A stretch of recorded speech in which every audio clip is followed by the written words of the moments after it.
মায়ের হেসেলে সবাইকে স্বাগত। আজ আমরা বানাবো চিকেন চাপ। তার জন্য এখানে নিয়েছি আমি 750 গ্রাম চিকেনের পিসগুলো একটু বড় করে কেটে নিয়েছি, ধুয়ে পরিষ্কার করে নিয়েছি। এবার একটু কাট করে নেব চিকেনের গায়ে, যেন মশলাগুলো ভালো মতন ঢুকে যায়।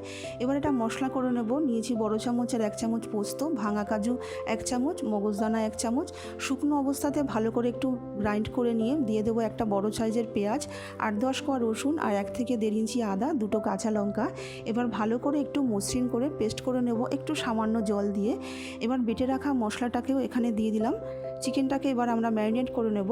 দিয়ে দিলাম 1/2 কাপ মতন ফ্যাটানো টক দই, সামান্য একটু হলুদ, সামান্য একটু কাশ্মীরি লঙ্কার গুঁড়ো, 1 চামচ দিচ্ছি বিরিয়ানি মশলা আর স্বাদ মতন নুন, আর দিয়ে দিচ্ছি 1 চামচ ঘি। এবার সমস্ত মশলাটাকে দিয়ে আমি চিকেনটাকে ম্যারিনেট করে ফ্রিজে রেখে দেবো 2 ঘন্টার জন্য। হাতের সময় কম থাকলে আধ ঘন্টা তো রাখতেই হবে। এবার গ্যাসে একটা ফ্রাই প্যান বসিয়ে দিয়ে 2 ঘন্টা বাদ আমি 2 চামচ ঘি আর 1 চামচ মতন তেল দিয়ে আমি গ্যাসটা হাইতে রেখে আমি চিকেনগুলোকে শুধু একটু এপিট ওপিট করে একটু ভেজে নেব। একটা পিঠ হয়ে গেলে আর একটা পিঠ উল্টে দিচ্ছি। গ্যাসটা হাইতে রেখে এই প্রসেসটা করতে হবে। এবার একটা পিঠ হয়ে গেলে 1 চামচ মতন চিনি এখানে দিয়ে দিচ্ছি। চিনিটা কিন্তু এই সময় দিতে হবে, তাহলে কিন্তু ক্যারামেল হয়ে সুন্দর একটা কালার চলে আসবে।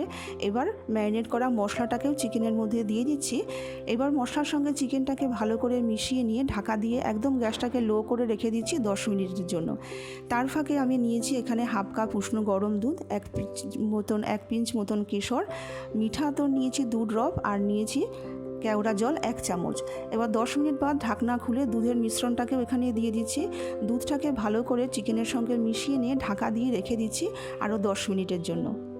10 মিনিট বাদ ঢাকনা খুলে তৈরি হয়ে গেল আমাদের চিকেন চাপ। এটা বিরিয়ানি বা যে কোনো রুটি পরোটার সঙ্গে গরম গরম সার্ভ করুন।